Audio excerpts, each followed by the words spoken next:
after being shoved in front of a train.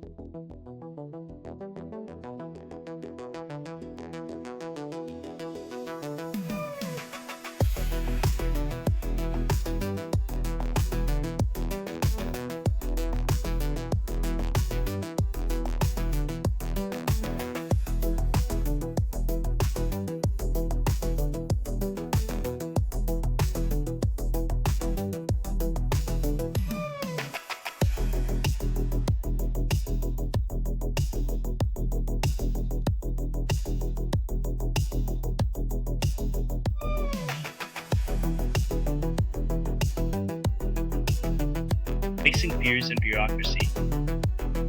Lynskey's journey highlights the irony of fighting for safety in a city where dodging death is just part of the commute.